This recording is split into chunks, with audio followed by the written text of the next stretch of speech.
Welcome Sangeeta Bhalsingh या माझ्या YouTube चॅनलवर तुम्हा सर्वांचे हार्दिक स्वागत।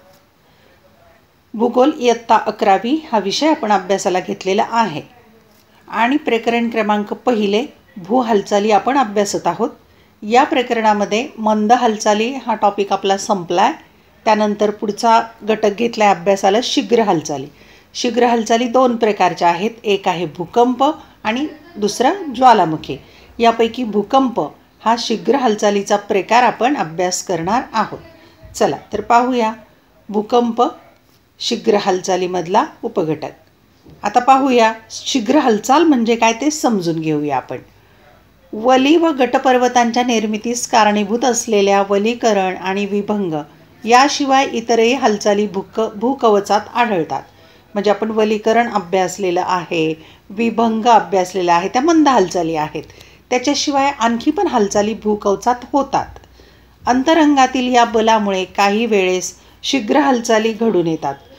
अंतरंगामध्ये पृथ्वीच्या अंतर्गत भागात जे बल आहे, ऊर्जा आहे, त्याच्यामुळे शीघ्र किंवा खूप वेगाने हालचाली घडून येतात। भूकंप आणि ज्वालामुखी उद्रेक हे अशा शीघ्र हालचालींचे प्रकार आहेत। आणि शीघ्र म्हणजे वेगात जोरात होणाऱ्या हालचाली आहेत ते दोन प्रकार, भूकंप आणि ज्वालामुखी।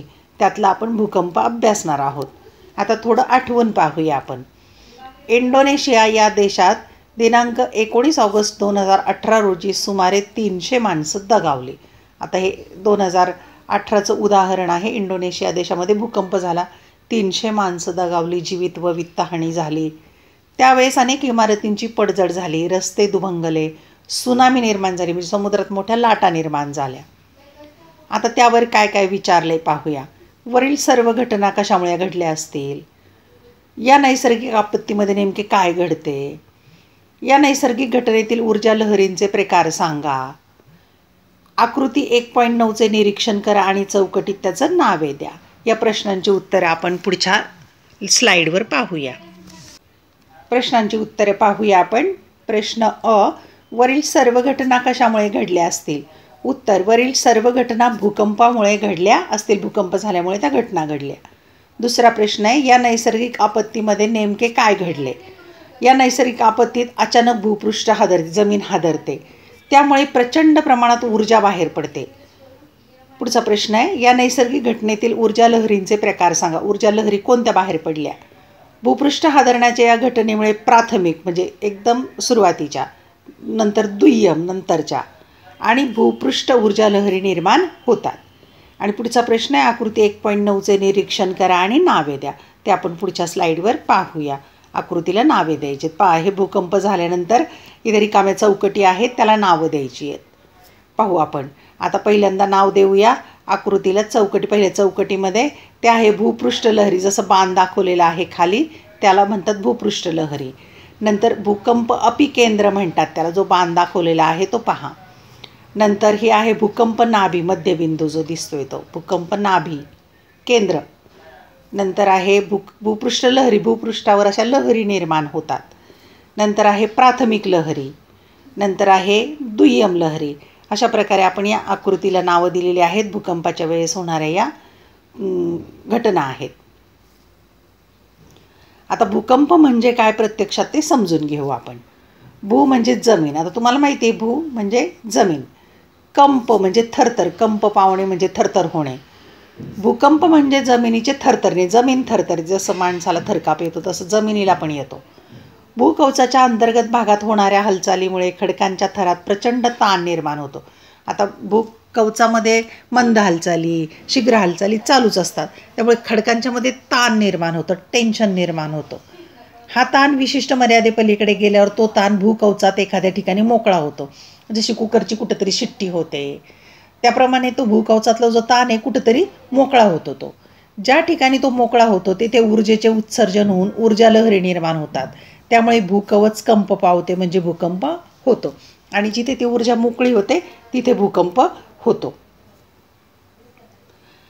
भूकवचात ज्या ठिकाणी हा साचलेला ताण मोकळा होतो त्या ठिकाणाला भूकंपाचे केंद्र किंवा भूकंप नाभी म्हणतात। म्हणजे जिथून ती ऊर्जा बाहेर पडते, साचलेला ताण जो टेन्शन बाहेर पडते त्याला भूकंपाचे केंद्र किंवा भूकंप नाभी असं म्हणतात. या केंद्रापासून विविध दिशांनी ऊर्जा लहरी समान अशा पसरत जातात. जसं पाण्यात दगड टाकला की त्याचे तरंग बाजूला पसरतात, तसे याच्या ऊर्जा लहरी समान पसरत जातात. भूकंप केंद्रापासून ऊर्जा लहरी ज्या ठिकाणी सर्वप्रथम पोहोचतात त्या ठिकाणी भूकंपाचा धक्का सर्वप्रथम म्हणजे सुरुवातीला जिथं धक्का पोहोचतो ते भूकंपाचा धक्का जो असतो ते ऊर्जा लहरी तिथं पोहोचलेल्या असतात. भूपृष्ठावरील अशा ठिकाणाला भूकंपाचे अपिकेंद्र म्हणतात. म्हणजे सुरुवातीला जिथं धक्का पोहोचतो त्याला अपिकेंद्र म्हणायचं. आपण आकृतीमध्ये पाहिलं आहे. भूकंपाचे अपिकेंद्र हे नेहमी भूकंप केंद्रास लंबरूप असते, उभे असते. लंबरूप नाभीस भूकंप केंद्राला लंबरूप असतं. भूकंप लहरींची तीव्रता मोजण्याच्या उपकरणास भूकंप मापी म्हणतात. मग भूकंप किती प्रमाणात झाला आहे ते मोजण्याचं यंत्र आहे, त्याला म्हणायचं भूकंप मापी. हे लक्षात ठेवा, भूकंप मापी.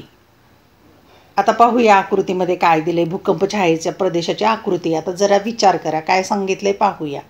भूकंपाच्या वेळी भूकंप लहरी पृथ्वीच्या सर्व भागात पसरतात का? तुम्हाला काय वाटते?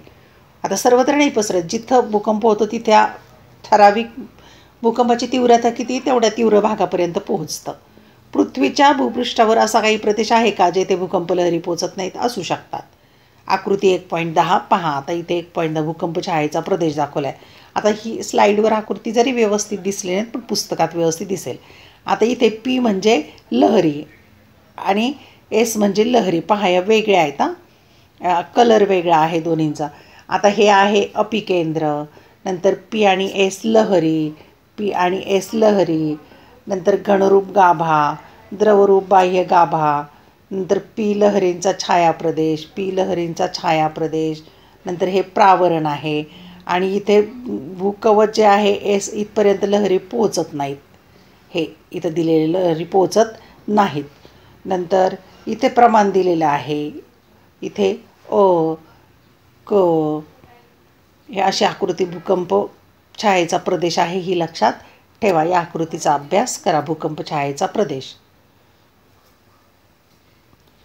आता पाहूया आपण भूकंप छायेचा प्रदेश आहे त्याची माहिती घेऊया सविस्तर.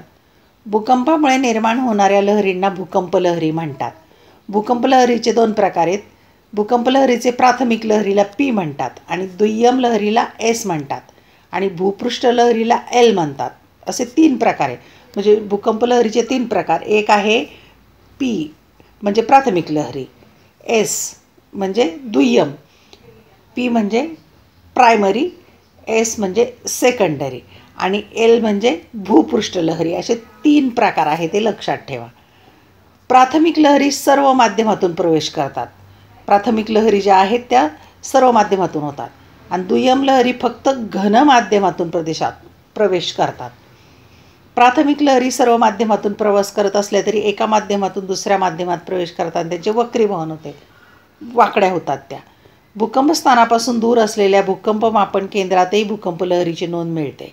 असे असले तरी काही विशिष्ट क्षेत्रात लहरींची नोंद होत नाही. काही वेळेला त्याची नोंद होत नाही, काही वेळेला होते. अशा प्रदेशास भूकंप छायेचा प्रदेश असं म्हणतात. म्हणजे काही ठिकाणी भूकंप छायेचा प्रदेश असतो. प्रत्येक भूरूपासाठी भूकंप छायेचा प्रदेश वेगवेगळा असतो आणि ते आकृती 1.10 मध्ये आपण पाहिले की काही ठिकाणी भूकंप छायेचा प्रदेश आहे. पी आणि एस लहरींचा भूकंप छायेचा प्रदेश दर्शवलेला आहे, आकृतीत आपण पाहिला. सामान्यतः अपिकेंद्रापासून 105 अंश अंतरापर्यंत कोणत्याही ठिकाणी भूकंपाच्या नोंदी होत नाहीत. हे सगळ्यात महत्त्वाचं आहे. म्हणजे भूकंप छायेचा प्रदेश असतो तो. तिथे येणाऱ्या पी आणि एस लहरींची नोंद घेतली जाते. मात्र अपिकेंद्रापासून 140 अंशाच्या पलीकडे असलेल्या भूकंप मापन केंद्रात स्थानकात येणाऱ्या केवळ पी लहरींची नोंद होते. म्हणजे 140 अंशाच्या पलीकडे असलेलं जर केंद्र असेल तर पी लहरींची म्हणजे प्राथमिक लहरींची नोंद होते, परंतु एस लहरींची नोंद होत नाही. म्हणूनच अपिकेंद्रापासून 105 अंश ते 140 अंश दरम्यानचा प्रदेश दोन्ही प्रकारच्या लहरींसाठी भूकंप छायेचा प्रदेश म्हणून ओळखला जातो. म्हणजे हे जे प्रमाण आहे 105 अंश ते 140 अंश हा भूकंप छायेचा प्रदेश म्हणून ओळखतात. अपिकेंद्रापासून दूर 105 अंश ते 140 अंश दरम्यान पृथ्वीभोवती पी लहरींचा भूकंप छायेचा प्रदेश किंवा पट्टा पाहायला मिळतो प्राथमिक लहरींचा. आणि एस लहरींच्या भूकंपछायेचा प्रदेश हा विस्ताराने मोठा आहे खूप. कोणत्याही अपिकेंद्रापासून एखाद्या भूकंपछायेचा प्रदेश तुम्ही काढू शकता, ते आपण प्रमाण काढू शकतो अपिकेंद्रापासून. जरा विचार करा, आकृती 1.10 मध्ये एल लहरींचा भूकंपछायेचा प्रदेश का दाखवलेला नाही? तर तो भूकंपछायेचा प्रदेश आहे. त्याचं उत्तर आहे आपण पाहूया. आपण पाठ्यपुस्तक 7 पानावर तो प्रश्न विचारलाय की आकृती 1.10 मध्ये एल लहरींचा भूकंपछायेचा प्रदेश का दाखवला नाही? उत्तर, भूकंपाच्या भूपृष्ठ लहरी म्हणजे एल पृथ्वीच्या भूपृष्ठावर सर्वत्र पोहोचतात, त्यांचा छायापट्टाच नसतो. म्हणून आकृती 1.10 मध्ये एल लहरींचा भूकंपछायेचा प्रदेश दाखवलेला नाही. सांगा पाहू, प्रश्न विचारलाय आपल्याला. आकृती 1.10 मध्ये I हे पृथ्वी पृष्ठावरील बिंदू आहेत. भूकंप आणि भूकंपछायेच्या प्रदेशानुसार त्याचे विश्लेषण करा. त्याचं विश्लेषण करायला सांगितलेलं आहे. पाहूया आपण त्याची उत्तरं. ते पाठ्यपुस्तकात पान क्रमांक 7 वर प्रश्न दिलेत. आता पाहूया उत्तर आपण. 1. या ठिकाणी प्राथमिक, दुय्यम व भूपृष्ठ अशा तिन्ही भूकंपलहरी पोहोचतात. या ठिकाणी फक्त भूपृष्ठ भूकंपलहरी पोहोचतात व हे ठिकाण प्राथमिक व दुय्यम अशा दोन्ही भूकंपलहरीच्या छायाप्रदेशात आहे. या ठिकाणी प्राथमिक व भूपृष्ठ लहरी पोहोचतात, मात्र तेथे दुय्यम भूकंपलहरी पोहोचत नाहीत. हा दुय्यम लहरींचा छायाप्रदेश आहे. अशा प्रकारे आपण या प्रश्नांची उत्तरं पाहिली आहे. आता माहीत आहे का तुम्हाला, भूकंपाच्या समान तीव्रतेची ठिकाणे जोडणाऱ्या नकाशावर काढलेल्या काल्पनिक रेषांना समकंप रेषा म्हणतात. आता समकंप म्हणजे समान थरथर किंवा कंप जाणवणाऱ्या रेषा त्या कोणत्या? तर समान तीव्रता जिथे आहे ती ठिकाणे जोडणारी काल्पनिक रेषा आहे, ती नकाशावर काढलेली, तिला समकंप रेषा असं म्हणतात. आता हे लक्षात ठेवायचं नेहमी, महत्त्वाची माहिती आहे. मर्केली हे भूकंप मापनाचे प्रमाण भूकंपाची तीव्रता दर्शवतं. हे मर्केली प्रमाणे किती तीव्र भूकंप आहे, कमी आहे की जास्त, हे मर्केली प्रमाणावरून ठरवतात. तर रिश्टर प्रमाण हे भूकंपाची महत्ता दर्शवते, म्हणजे किती जास्त येतो. वरील दोन्ही परिमाणांची उपयोगिता आणि मापनतंत्र भिन्न आहे. आता दोन्हींची पण माहिती वेगवेगळं आहे, ती त्याचं परिमाण वेगळं आहे, उपयोगिता वेगळी, मापनाचं तंत्र वेगळं. मर्केली परिमाण हे रेषीय आहे आणि रिश्टर परिमाण हे लागीय मापन श्रेणीत असते. 5 महत्तेच्या भूकंपात 4 महत्तेच्या भूकंपापेक्षा 32 पटीने जास्त ऊर्जा असते.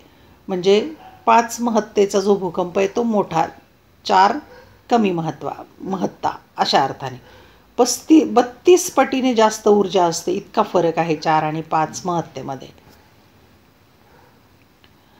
आता पाहूया, इथे रकाने दिलेले आहेत. प्रमाण, मर्केली प्रमाण आणि रिश्टर प्रमाण असं त्याचं प्रमाण दिलेलं आहे. पाहू मर्केलीचं आणि रिश्टरचं. आता मापन कशाचे? तर भूकंपाची तीव्रता मापन केली जाते मर्केली प्रमाणामध्ये, आणि रिश्टर प्रमाणामध्ये भूकंपातून उत्सर्जित होणारी ऊर्जा, त्या भूकंप झाल्यानंतर किती ऊर्जा त्यातून उत्सर्जित झालेली आहे. मापनाचं तंत्र विचारात घेतलं तर मर्केली प्रमाणात निरीक्षण केलं जातं आणि रिश्टर प्रमाणात भूकंप मापन यंत्र आहे. आता त्याचं मापन कसं केलं जातं? भूपृष्ठ, मानवनिर्मित घटक व वास्तू यावर होणाऱ्या परिणामांचे संख्यात्मक विश्लेषण असतं मर्केली प्रमाणात, आणि रिश्टर प्रमाणामध्ये लहरीतील ऊर्जेचे लागीय मापन केलं जातं. भूकंपातून ज्या लहरी बाहेर पडतात, ऊर्जा बाहेर पडते, त्या ऊर्जेचं मापन केलं जातं. एकक प्रमाण पाहूया आपण. तीव्रता 1 जाणवत नाही, 1 ते 12 संपूर्ण नाश, म्हणजे हे प्रमाण मर्केलीचं. आणि इथे 2.0 पासून ते 10.0 प्लस नोंदी आढळत नाहीत. आणि 3.0 महत्तेच्या भूकंपात मुक्त झालेली ऊर्जा ही 2.0 महत्तेच्या भूकंपातून मुक्त झालेल्या ऊर्जेच्या 32 पट जास्त असते. 32 पट प्रमाण लक्षात ठेव, एवढी जास्त असते. आता पाहूया, जरा प्रयत्न करा. भूकंपाचे अपिकेंद्र कसे शोधाल? आता अपिकेंद्र जे आहे ते कसं शोधायचं? खालील सारणीत काल्पनिक सांख्यिकीय माहिती दिली आहे. या माहितीचा आधार घ्या. त्यातील 3 भूकंप मापक स्थानकांवरील प्राथमिक दुय्यम लहरी येण्याच्या वेळा आकडेवारी दर्शवल्या आहेत. 1 सेमी म्हणजे 18 किमी हे नकाशावरचं प्रमाण गृहीत धरा. आणि आकृती 1.11 पाहायचा. तर पहा, नोंद घेणारी स्थानकं आहेत. प्राथमिक लहरी येण्याची वेळ आणि दुय्यम लहरी येण्याची वेळ दिलेली आहे. जालना, वाशिम, औरंगाबाद. आणखी काय दिले पाहूया आपण. आता त्यावर कृती दिलेली आहे करायला. 1. तुम्हाला दिलेल्या सांख्यिकीय आकडेवारीनुसार प्रत्येक स्टेशनवरील पी लहरी आणि एस लहरी येण्याच्या वेळेतील फरक नोंदवा. हे नोंद घेणाऱ्या स्थानकाचे म्हणजे भूकंप नाभीपासूनचे अंतर दर्शवते. मूलभूत नियम काय आहे तर प्रत्येक सेकंदाच्या फरकाने लहरी 8 किलोमीटर वेगाने पुढे जातात. 2. वरील नियम विचारात घेऊन वेगळ्या फरकाचे रूपांतर करा. प्रत्येक केंद्रासाठी अंतरात रूपांतर करा. सेकंदातला फरक आहे 8. सेकंदातला फरक गुणिले 8. 3. नकाशाच्या प्रमाणानुसार या अंतराचे रूपांतर सेमीमध्ये करा. इथे तुम्हाला अशी कृती करायला दिलेली आहे. आणखी चौथी कृती आहे, नकाशावर नोंद घेणारी स्थानके चिन्हांकित करा. 5. या स्थानकांना केंद्र मानून तुम्हाला मिळालेल्या व्यासाची वर्तुळे प्रत्येक स्थानकासाठी काढा.